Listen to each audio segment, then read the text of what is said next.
Grand Merokocho atau biasanya disebut dengan Merokocho merupakan salah satu destinasi wisata yang ada di kota Semarang.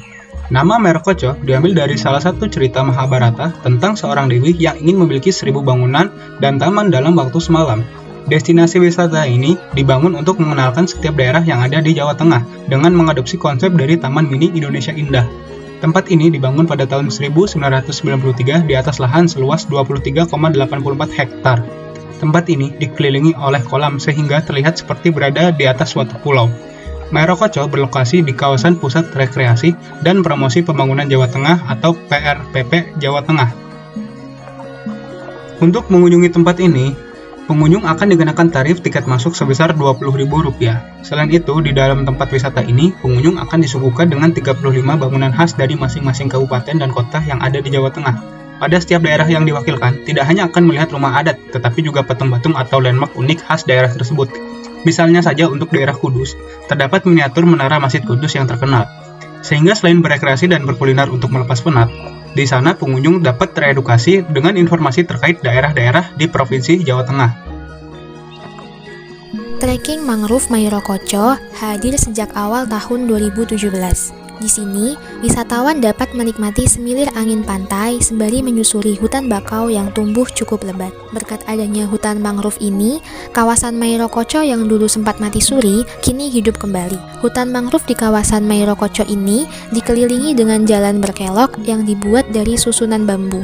Mangrove adalah jenis tanaman dikotil yang hidup di habitat air payau dan air laut. Mangrove merupakan tanaman hasil dari kegiatan budidaya atau dapat diambil dari alam. Beberapa fungsi hutan bakau yaitu untuk menahan arus air yang dapat mengikis daratan sebagai penyerap gas karbon dioksida dan penghasil oksigen, serta tempat hidup biota laut seperti ikan kecil untuk berlindung dan mencari makan. Selain itu, di permukaan danau terdapat tanaman teratai. Tanaman ini banyak ditemukan di perairan dangkal dan tawar seperti kolam, danau, dan tepi sungai yang arusnya tenang. Tanaman ini sudah banyak diteliti akan kemampuannya sebagai fitoremediator. Tanaman air ini dapat memfilter, mengabsorpsi partikel organik, dan mengabsorpsi ion-ion logam yang terdapat dalam air limbah melalui akar tanaman yang dapat digunakan sebagai remediator perairan yang terkontaminasi dengan limbah rumah tangga. Kondisi perairan di Merokocho masih terbilang aman dari pencemaran berat. Hal ini diindikasikan dengan banyaknya biota air seperti berbagai jenis ikan, baik yang berukuran kecil hingga sedang, kerang, dan lain-lain yang hidup di sana. Hanya saja, warna danau tidak jernih dan berwarna hijau keruh. Danau yang berwarna hijau menandakan bahwa terdapat banyak alga hijau yang tumbuh di air tersebut, di mana hal ini dikenal dengan nama blooming algae.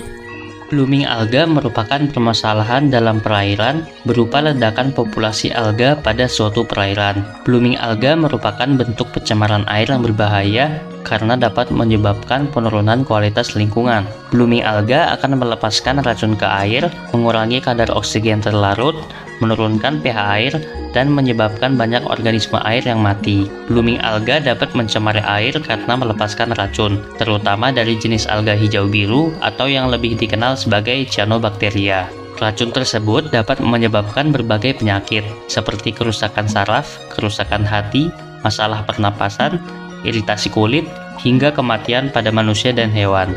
Ciri air yang mengandung racun dari blooming alga biasanya terlihat pada warnanya yang berbeda, seperti warna hijau, biru, merah, atau coklat. Selain itu, air juga berbau seperti tanaman busuk dan terlihat adanya semisal busa atau partikel yang memenuhi permukaan air.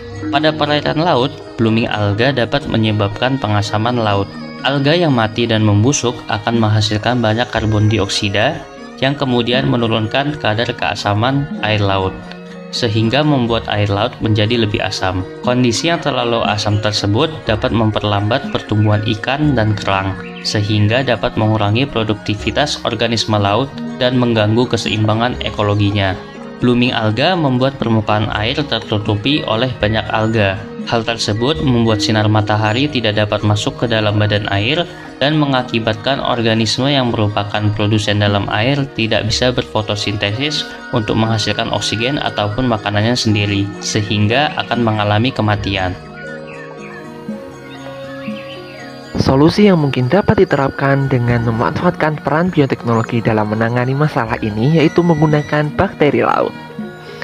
selama beberapa tahun terakhir, para peneliti telah mengidentifikasi bakteri laut di padang lamun yang dapat menekan perkembangbiakan alga blooming yang berbahaya. Dengan mengendalikan pertumbuhan alga yang berlebihan, peran dan fungsi bakteri ini dapat meningkatkan sistem kekebalan lautan. Banyak penelitian terbaru dalam mencari kontrol biologis yang tepat untuk mengendalikan masalah alga blooming dan proses perlawanan menggunakan mikroorganisme alami yang hidup dan habitatnya berada di ekosistem hutan mangrove. Selain itu, diperlukan juga strategi baru untuk mengurangi terjadinya alga blooming dengan restorasi, perlindungan, dan pengenalan hutan mangrove Mairokocho.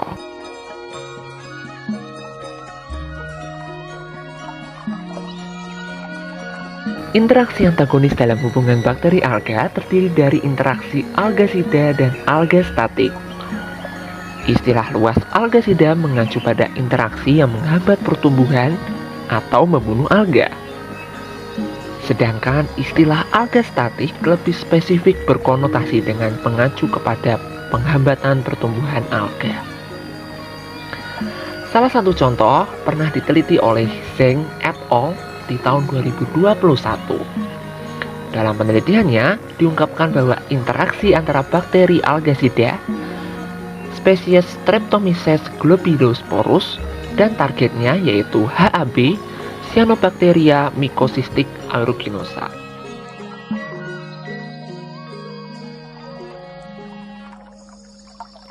Pendekatan secara bioteknologi ini tentu bukan ide baru.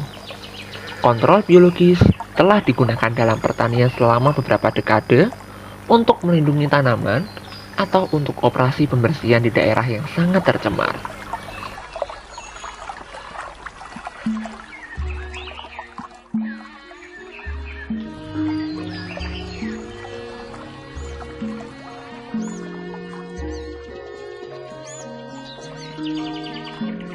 Namun, air tidak sama dengan daratan. Dan perbedaan antara kedua lingkungan ini harus dinilai sebelum menggunakan bakteri di sumber air terbuka.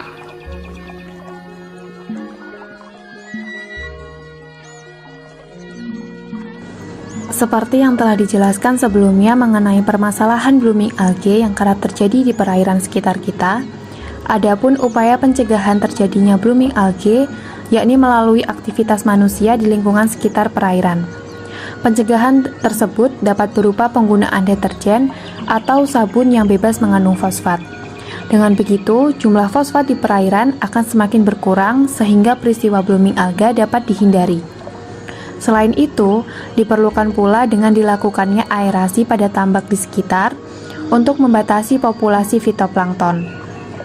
Kita dapat melakukan hal tersebut dengan memanfaatkan kincir air yang telah teruji ketahanannya. Apabila perairan mengalami peristiwa algae blooming, peran bioteknologi sangat diperlukan dalam mengatasi hal tersebut, seperti mengidentifikasi jenis cyanophyta atau cyanobacteria yang tumbuh. Apabila berupa filamen dan dalam jumlah yang sedikit, maka bisa dilakukan pembuangan secara mekanis dengan serok atau sipon. Hal ini harus dilakukan dengan cepat guna mencegah terjadinya kematian massal yang akan menurunkan oksigen terlarut. Selain itu, bisa dilakukan pengawasan ketat terhadap pengolahan limbah industri, perkembangan tambak budidaya seperti ikan, udang, dan sebagainya, serta perairan yang ada di sekitarnya.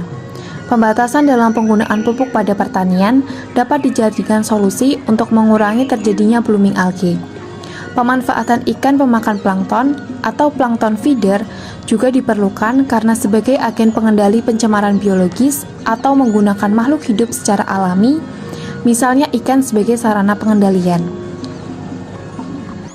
Cara yang dilakukan sebagai pengendalian secara biologis adalah dengan penebaran atau budidaya ikan-ikan penting ke perairan. Beberapa jenis ikan pemakan tumbuhan dapat memakan alga atau fitoplankton sehingga kandungan-kandungan pencemar penyebab eutrofikasi dapat dikendalikan.